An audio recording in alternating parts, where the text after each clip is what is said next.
aí, gente, tudo bem? Sejam bem-vindos e bem-vindas a mais um vídeo do Parabólica. Eu sou o Pedro Renault, professor do Parabólica. Estamos aí numa terça-feira, hoje para falar sobre a presença de soldados negros no exército dos Estados Unidos durante a Segunda Guerra Mundial. É isso mesmo. Vocês devem ter visto aí vários filmes de guerra e basicamente vocês não veem, a gente não vê presença de soldados, de oficiais negros. Eu vou explicar o porquê e explicar essa história, que ela é bem triste, na verdade, tá bom? Então já se inscreve no canal se ainda não for inscrito e curte esse vídeo, que tem muito conteúdo aqui, história, filosofia, sociologia, geografia agora também nós estamos fazendo, para o Enem e demais vestibulares, tá bom? Links aqui na descrição, as minhas redes sociais na descrição ou no comentário fixado, bibliografia sempre aqui, as referências também. Tem só um recado antes aqui. Eu descobri recentemente aí por vocês mesmos que eu estava concorrendo ao prêmio IBEST 2023. Por mais que a gente não tenha grandes chances de chegar até a final, porque passou e a gente não fica sabendo, né? De repente eu vi lá que eu estava concorrendo, estamos lá atrás, mas vamos tentar melhorar essa posição. Eu vou deixar o link aqui para vocês votarem no canal Parabólica aqui, porque também é uma forma de falar, tá fazendo um trabalho legal, tem muita gente legal lá concorrendo, mas quem sabe a gente conseguir aumentar aí a nossa posição, tá bom? Obrigado, viu? Fico feliz demais se vocês puderem me ajudar lá. Então vamos começar. Para falar sobre essa questão do exército dos Estados Unidos, dos combatentes negros, a gente precisa entender um pouco da história dos Estados Unidos. A partir do século XIX, a gente tem as chamadas leis de Jim Crow.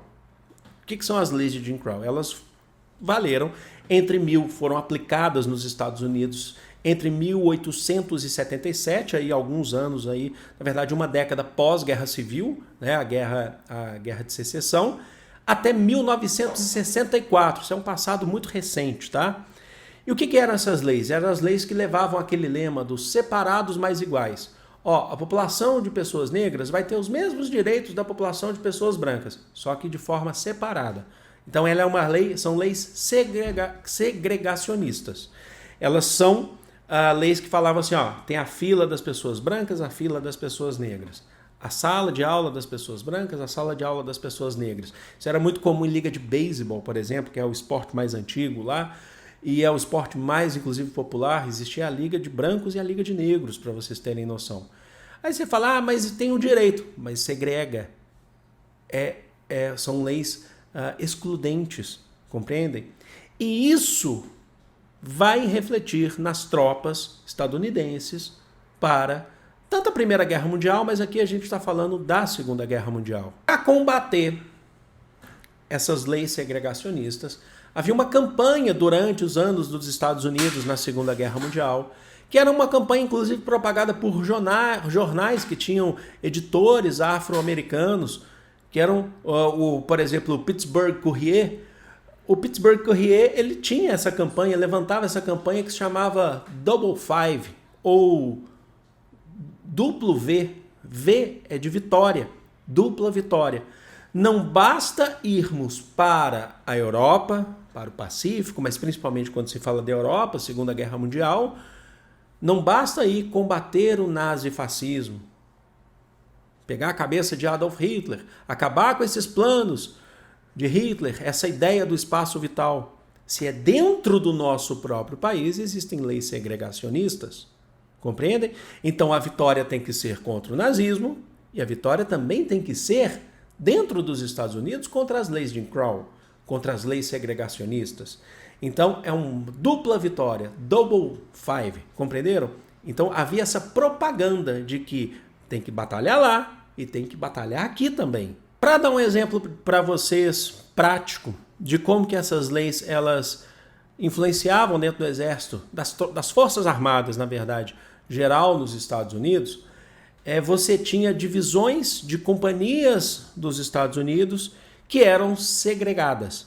Ou seja, quando você tinha uma divisão, pessoas negras dentro de uma divisão, geralmente eles eram colocados em uma divisão única. Eles não batalhavam na mesma divisão dos brancos. Compreenderam? Então dá para citar algumas aqui, como por exemplo a 30ª, eu acho que é assim que fala, 32º Grupo de Caças dos Estados Unidos, que é o Tuskegee Airmen, o 70º,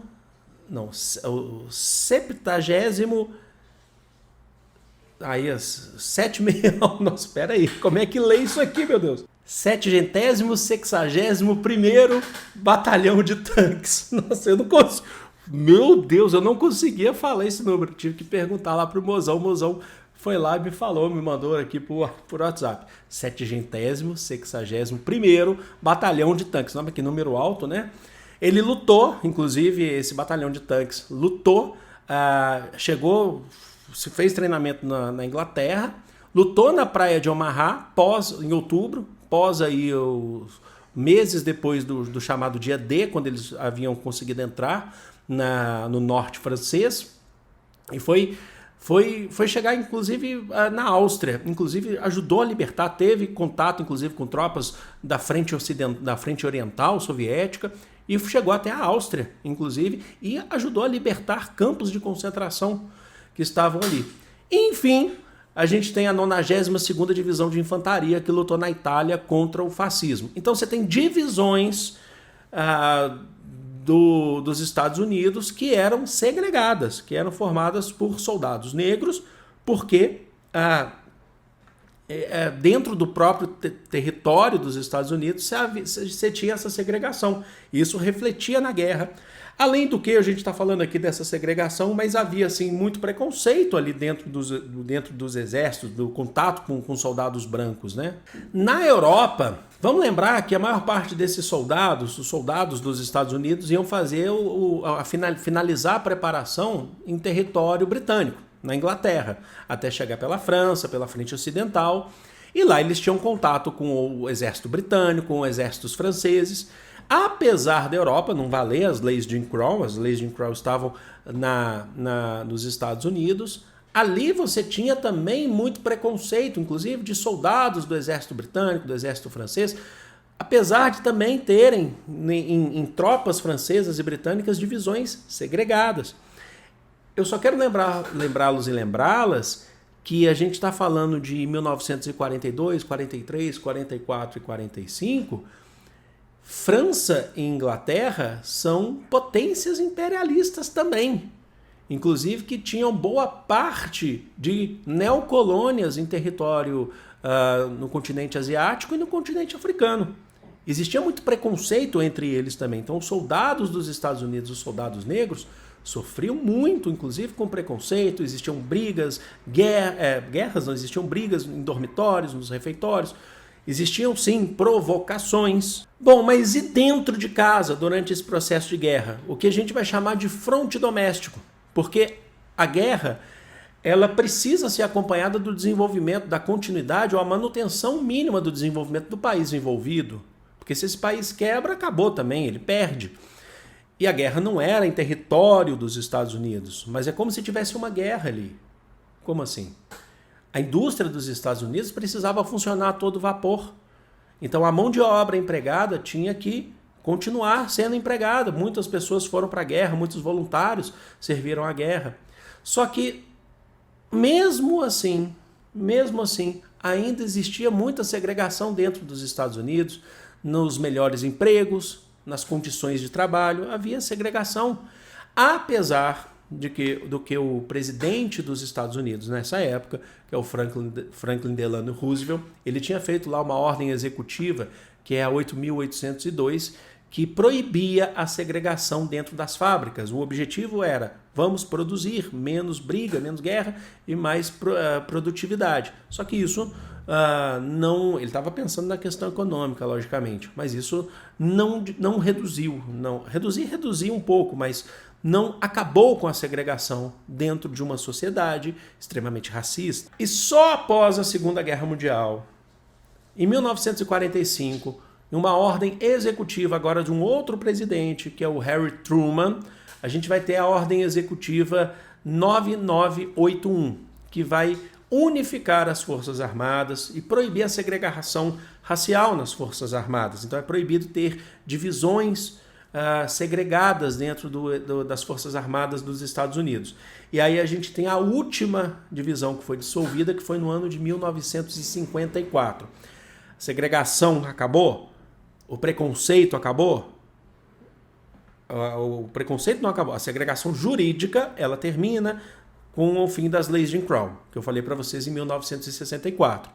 Mas o preconceito continua, certo? E continua até os dias atuais. A gente vira e mexe vê notícias dos Estados Unidos. A gente vai ver depois, pós ali anos 50, 60, tem vídeo aqui no canal, o surgimento do Partido dos Panteras Negras. Tem um outro caso também, outro processo, inclusive, de muito preconceito que aconteceu, que foi dentro do conflito, da Guerra do Vietnã, já a partir da década de 50, 60 e 70.